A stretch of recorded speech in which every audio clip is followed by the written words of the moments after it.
this might actually turn out okay, to, hey, look, I'm actually doing pretty well, to, oh, this is better than I thought. And I knew that it was going to be like that because he was doing it already for other companies. And he got a lot of great traction. He got a lot of great response because he's friendly, he's personable, he's got a good character. Although he makes mistakes, he's just a lovable rogue. You know, when he makes these errors, it's like having your brother that, you know, is quite clumsy. You sort of just go, that's the way you are. There's no malintent in what he's doing.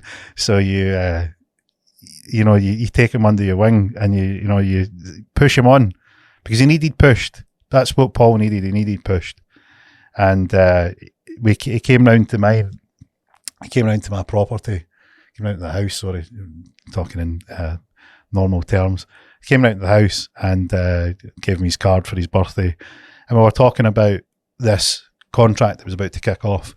So he'd been working away to develop the foundations of his business, and those foundations were in place, and now he was in a position to take on bigger work. And he asked me what he should do because he was a bit concerned about it. And I says, look, go for it. You know, if you're detailed, you're thorough, you're organised, you should definitely have a crack at this, and it will be life changing. And now's the time. And the great thing about it is that he was starting to plan for the future. He was starting to plan at this point. He was planning, you know, expanding the business, working on himself. He was personally developing himself. He was spiritually developing himself. He was emotionally developing himself. And he was just getting it. And I think that it all came from the fact that he could get some self-belief out of what he was doing. And he was seeing that there was value in sticking to the process, and to just stay with it, keep pushing.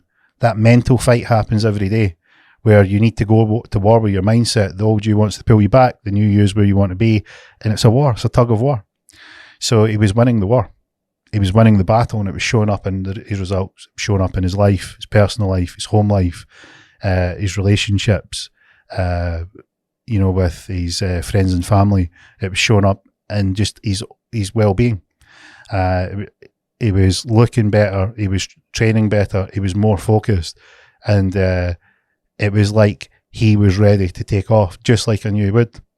And he popped out of the house and gave me his birthday card, and we were talking. He was like, how do you get the most out of yourself? And I'd mentioned to him that I was using a journal. I don't have the journal with me.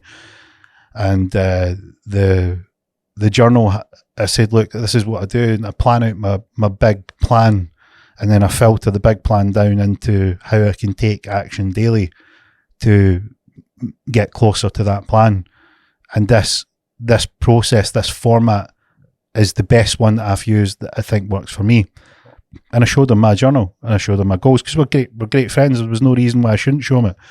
And he's like, this is mind blowing. And I showed him my old journals, and I showed him, and he knows the results that I've had, but he's not seen the work that was put into it in terms of writing it down, planning it out, moving the needle. So when he was round at mine, I was showing him the journals, and he's like, look, I'm going to order one. So he ordered the journal, and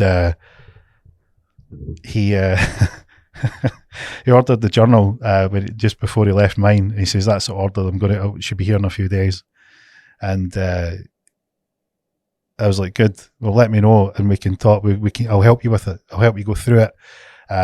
Because he liked to double check things, and probably to a detail where, I think he was maybe he probably didn't need to go to as much lengths, but that was just him. That was his style. That was fine. He's my friend, so I would help him.